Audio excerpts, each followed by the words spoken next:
Hello everyone, welcome back to my channel Harshita Education. Today we are going to start chapter 8 Medieval Architecture from class 7th SS semester 2. All activities of men are usually done to gain happiness along the earning and income. Rulers, feudal lords and people from royal families gained a lot of pleasure from various arts. Literature, painting, music, dance and architecture please all. Financially sound people constructed different structures to achieve fame, for contentment, for the welfare of the society, for faith, so that others could utilize them and seek pleasure. Most of the structures constructed possessed specific characteristics of that particular era. They became exemplary works of art. Hence, they no longer remained private but became public properties. Thus, the style in which a building is designed and constructed specially with regard to a specific period, place और culture is known as architecture. तो मनुष्य की सभी गतिविधियां आमतौर पर उनकी income प्राप्त करने के साथ खुशी हासिल करने के लिए की जाती है। शासकों, सामंती प्रभुओं और शाही परिवारों के लोगों ने विभिन्न कलाओं का भरपूर आनंद उठाया है। साहित्य, चित्रकला, संगीत, नृत्य और वास्तुकला सभी को पसंद करते हैं। आर्थिक रूप से सुदृढ़ लोग ने विश्वास के लिए, समाज के कल्याण के लिए, संतोष के लिए, प्रसिद्धि प्राप्त करने के लिए विभिन्न संरचनाओं का निर्माण किया है। यानी उन्होंने बहुत सारे स्ट्रक्चर्स बनवाए हैं ताकि अन्य लोग उनका उपयोग कर सके और आनंद की तलाश कर सके। निर्मित अधिकांश संरचनाएं उस विशेष युग की विशिष्ट विशेषताएं रखती थी। वे कला के बहुत ही अलग कार्य बन गए, इसलिए वह अब निजी नहीं रहे लेकिन सार्वजनिक संपत्ति बन गए हैं। इस प्रकार वह शैली जिसमें एक इमारत को डिज़ाइन और निर्माण किया जाता है, विशेष रूप से एक विशिष्ट अवधि या फिर स्थान या संस्कृति के संबंध में वास्तुकला उसे कहा जाता है। Gujarat too saw many such architectural splendors being constructed during the varied eras. Let us now learn about the medieval architectures of India. तो गुजरात ने भी इस तरह के कई वास्तुशिल्प का भव्य निर्माण विभिन्न युग के दौरान देखा है। तो आइए अब हम भारत की मध्यकालीन वास्तुकला के बारे में आगे जानते हैं। So first is Somnath temple. तो Somnath temple is located in Prabhas Patan near Veraval in Gir Somnath, Saurashtra on the western coast of Gujarat. It is one of the 12 Jyotirling shrines of Lord Shiv. It was one of the most ancient, prosperous and important pilgrimage centers of Shaivism. Currently, only the site of the old temple is seen. The construction of the new temple was completed by 1951. So, here you can see in figure 8.1 Somnath temple. Somnath मंदिर गुजरात के पश्चिम तट पर सौराष्ट्र के गिर सोमनाथ में वेरावल के पास प्रभास पाटन में स्थित है। ये भगवान शिव के 12 ज्योतिर्लिंग मंदिरों में से एक है और ये शैव धर्म के सबसे प्राचीन, समृद्ध और महत्वपूर्ण तीर्थ स्थलों में से एक था। तो वर्तमान में केवल पुराने मंदिर की साइट देखी जाती है। नए मंदिर का निर्माण अभी आप कह सकते हैं ये अभी तक पूरा हो चुका है, मतलब 1951 तक पूरा हो चुका है। Next is Dwarkadhish temple. Dwarka is situated in Devbhoomi Dwarka district near the coast of Gujarat on the northern banks of river Gomti. Constructed in the 13th century, the temple became part of the Char Dham, that is Haridham pilgrimage, considered sacred by Hindus in India. It consists of the four-armed deity of Lord Krishna within the Garbhagriha, that is inner sanctum, and a Mahamandap, that is big prayer hall. One has to climb 80 steps to attain entry into this temple. Its shikhar rises to 6 stories. The mandap is a 5-story structure built on 60 pillars. The temple has rich carvings on its outer walls, but the interiors are relatively plain. There is a mutt or Srimad Shankaracharya near the temple. Adi Shankaracharya, the 8th century reformer and philosopher, had set up mutts in all the 4 corners of India, and the Dwarkadish temple is one of the Sharda Peeth set up by him. तो अब हम बात कर रहे हैं Dwarkadhish temple के बारे में, जो कि आप 8.2 फिगर में देख सकते हैं। तो द्वारका गोमती नदी के उत्तरी तट पर गुजरात के तट के पास देवभूमि द्वारका जिले में स्थित है। 13वीं शताब्दी में निर्मित मंदिर भारत में हिंदुओं द्वारा पवित्र माने जाने वाले 4 धाम यानी कि हरिधाम तीर्थ का हिस्सा बन गया था।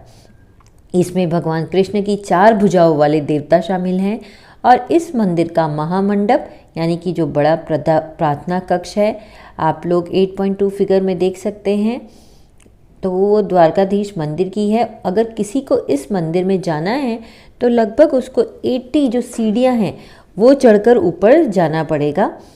इसका जो शिखर है वो 6 जो आप कह सकते हैं 6 स्टोरीज़ हैं, उतना बड़ा है। मंडप 60 स्तंभों पर निर्मित एक 5 मंजिला संरचना है। मंदिर की बाहरी दीवारों पर समृद्ध नक्काशी है, लेकिन अंदरूनी अपेक्षाकृत एकदम सिंपल है। मंदिर के पास श्रीमद शंकराचार्य का एक मठ है। 8 आप कह सकते 8 जो सदी थी तो वो उसके सुधारक और दार्शनिक जो आदि शंकराचार्य में भारत के चारों कोनों में उन्होंने इस मठ की स्थापना की थी और द्वारकाधीश मंदिर उनके द्वारा स्थापित शारदा पीठ में से एक है। Now things to know. The town of Dwarka is situated on the banks of river Gomti, which is to the western coast of Gujarat. Set up by Lord Sri Krishna, it is dedicated to Lord Krishna, who is worshipped here by the name of Dwarkadhish or King of Dwarka. The Dwarkadhish temple is also known as the Jagat Mandir, that is World Temple. तो द्वारका शहर गोमती नदी के तट पर स्थित है, जो गुजरात के पश्चिमी तट पर है। भगवान श्री कृष्ण द्वारा स्थापित ये भगवान कृष्ण को समर्पित है, जिन्हें यहाँ द्वारकाधीश या फिर द्वारका के राजा के नाम से पूजा जाता है। द्वारकाधीश मंदिर को जगत मंदिर यानी कि विश्व मंदिर के रूप में भी जाना जाता है। The next is the sun temple of Modhera. The sun temple of Modhera in Mehsana district of Gujarat is a temple dedicated to the Hindu sun god Surya. It was built in 1026-27 CE by King Bhimdev I of the Solanki dynasty. The sun temple has a unique architectural design. तो अब हम जो मोढेरा का सूर्य मंदिर है उसके बारे में बात कर रहे हैं। तो गुजरात के महसाणा ज़िले में मोढेरा का सूर्य मंदिर है। हिंदू सूर्य देवता सूर्य को समर्पित एक मंदिर है। इसका निर्माण 1026-27 ईस्वी में सोलंकी वंश के राजा भीमदेव प्रथम द्वारा किया गया था। सूर्य मंदिर में एक अद्वितीय वास्तुशिल्प डिजाइन की गई है।